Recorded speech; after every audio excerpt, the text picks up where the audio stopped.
Nagbabalik po ang Showbiz Unlimited, yan Kuya Romel, di ba? Yan. Oo, pero gusto ko lang i-share sa kanila, sabihin sa kanila, no?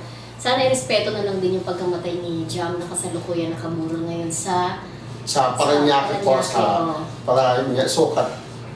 Open pa rin siya for public viewing. Kasi inano ko si Exxon Sebastian, ginambo ko, di ba na iba na sa Facebook ko siya nag-message ako, kailan living kasi syempre gusto kong pumunta. Di ba ikaw mo rin? Gusto ko rin. Dahil tayo sa kanila. So yun nga po, tama, sabi ng may respeto kasi po, nung namatay na po si Jam, ano na pong paninira din siya, kasi kung hindi siya nag-ganun-ganun, wag na po. Tsaka parang may mga nagpo-post po sa Facebook na sinasabing sinungaling yung tao, patay na. Tapos may mga photos pa na kung saan may hawak siyang naninigarilyo siya. Parang pinapakita niyo pa na... Tsaka nag-smoke siya, parang hindi siya nagsabi ng totoo. Parang sinisisi niyo pa yung tao, patay na hindi na nila mapapagtanggol yung sarili nila. Dahil nandun na sila sa ano. Diba? Whether it's true, whether it's true or not, parang pointless na rin, di ba? Na parang i-ano pa yung kumbaga adding an insult to injury, di ba? Parang namatayan na pati lang, parang pinapatay mo pa ulit. Mali nyo, kaya may kasunod, di ba? Kaya tumigil na rin din yung mga tao. Parang minsan, no, yung mga bashers hindi na rin maintindihan, no? Kaya, pagka siyempre nababase ng pamilya ni Yexel, parang nagdadalamhati na nga sila, tapos ito pa parang yung pag dinadaw, di ba? Kaya minsan pa yung mga bashers, nga sabi nga ni Vice Ganda, parang nakakainis na rin. Diba? Na minsan kailangan mo na rin patulan para mabigyan ng leksyon, di ba? Minsan kaya lang, kung papatulan, sasagot, ang problema, hindi mo kilala. Pero yung sabi ni Chris, kapag ka pinatuloy nyo na si Bimbi na minor, di ba may natin, hahanapin ko kayo. Pero yung ba mahanap, gumawa ka ng account mo ng Twitter, makikilala ba? Parang anlabo. Kasi meron na nga tayong cybercrime. Yung nga sa'yo, paano? Alam ko sa computer ka nagawa ng di ba? natitrace yun. Kung sa computer ka gumawa ng account mo. Oo, natitrace yun. At sabi nga, meron na online libel di ba? Na sinasabi pwede kang makulong ng 5 years, ha? Diyan lang. Kaya minsan yung cybercrime na sinasabi. Kasi paninirang puri na din yun. Yun nga yung pag nagsalita. May dati nga friend sa Facebook, pagka nag-comment ka na hindi maganda, hindi mo mababase. Diba meron yung cybercrime law sinasabi. Na ayan po, tigilan na natin yung pambabash sa mga di ba? Lalo na yung sa namatayan naman. Siyempre pa yung mababasa ng pamilya nila. Siyempre sasagot yan. Sa lugar na makidalamhati kayo sa pagkamatay ng anak ko, ginaganyan niyo po kami na mas lalong dinadal. Condolences po ulit sa pamilya ni Yexel Sebastian. So, kailan planong pumunta? Ito sa last night siguro. Ayun yung sabi mo, di ba? Last night. So, yun po, magkita-kita tayo dun dyan sa burol mo, di ba? Na parang nakita ko, sinuklayan ni Yexel yung yung buhok? Sinuklayan? Hindi yung buhok. Ano? Yung paa. Sinuklayan yung pagkagyan. Hindi, binuksan. Siya binuksan. Nakakalungkot kasi kaibigan po namin yung Mildred si Yexel. Hinatid ka pa nga tayo sa office na iwan mo yung payong. Paulit-ulit? Paulit-ulit, diba? Nandun pa ba yung payong ko sa kotse niya? Nandun pa? Nandun pa. Ayan. And of course, after Jam, na talagang susubukan namin ni Kuya Romel kahit sa last night, no? Makadalo kami dyan sa kay Jam na nasubaybayan ng buong Pilipinas, ha? And worldwide, kung mas sumikat pa nga sa niya.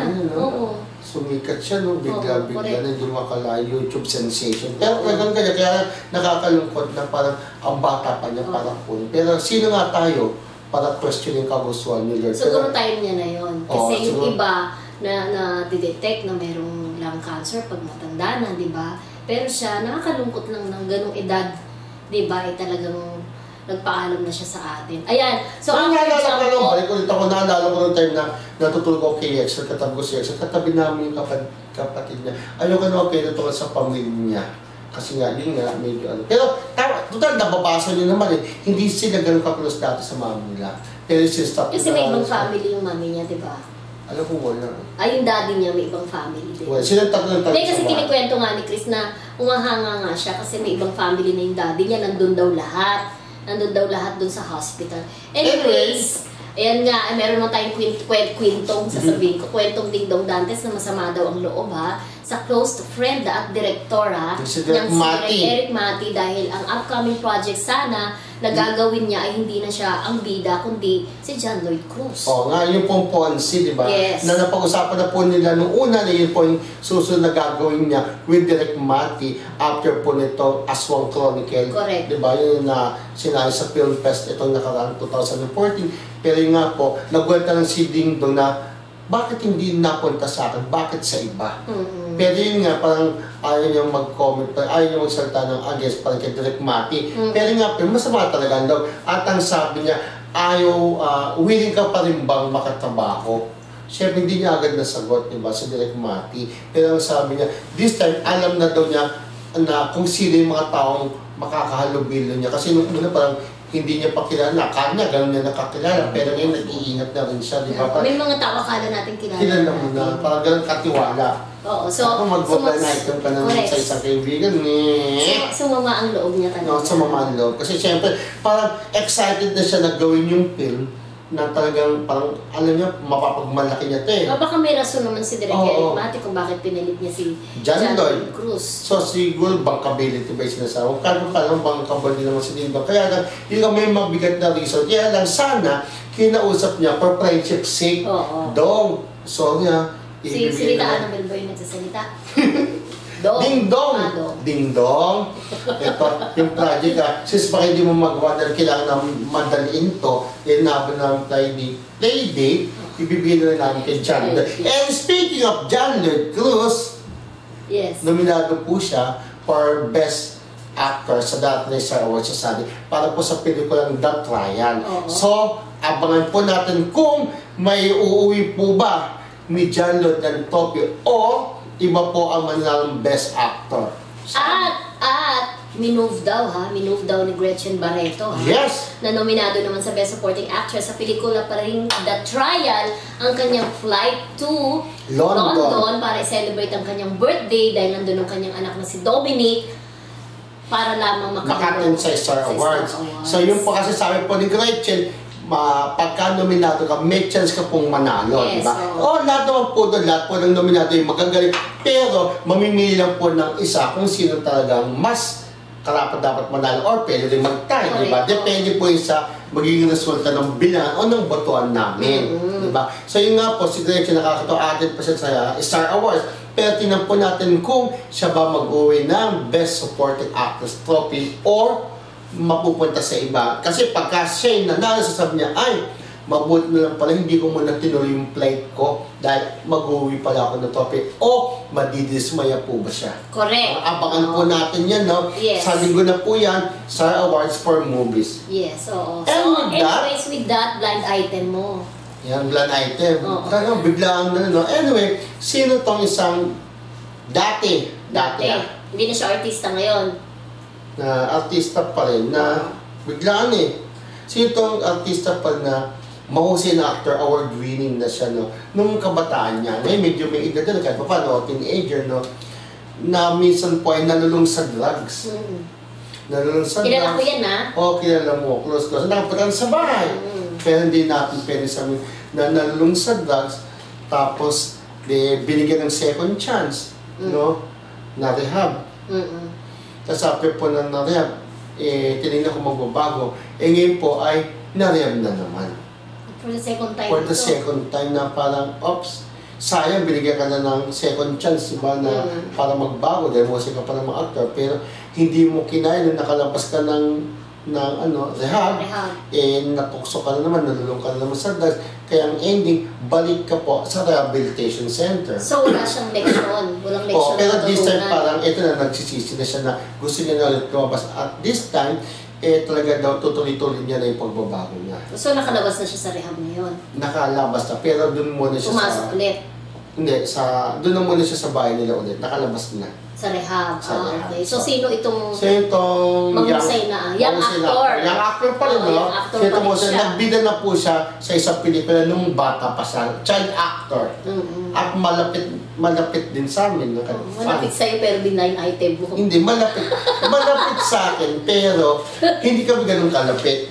Kasi taga ng Balichis ako, taga Mandaluyong. Ganun. Hindi kami ganun kalapit, no?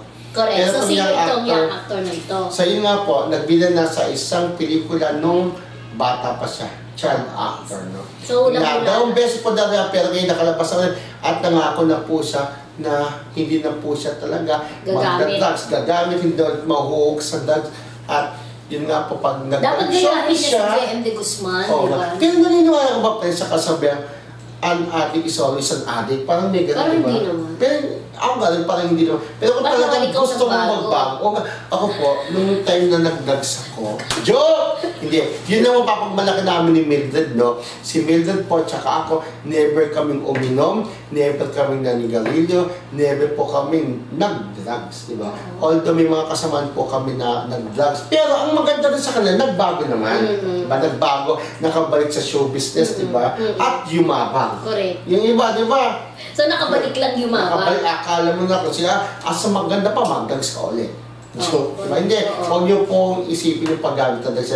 Wala pong ganang idudulit sa katawan. Dahil pagka nag-drugs, nakikita ko na, mainitin ng ulo, nagwawala, ganun. Anyways, itong si Claudine Barreto, ha? Go! Sa mga fans ni Claudine, ang Optimum Star, ha? Na si Claudine Barreto ay nag-post po sila ng picture ni Wendy Ramos sa pagbabalik trabaho nilang dalawa dahil si Claudine po ay gagawa na ng movie na ang director ay si Direk Wendy Ramos. So magandang senyales. With Judy Ann Santos, diba? Oo, pero hindi pa sinabi si Judy Ann Santos ang makakasama niya dito. Basta pinagbibidahan daw po ito ni Claudine Barreto. So, good news ito, di ba? So, kung Direk Wendy Ramos, comedy. Oo, hindi. Meron din siyang drama, di ba? Pero hindi siya ganun kausap sa drama. Correct. Si Direk Wendy Ramos po ang kauna-unahang direktor, ha?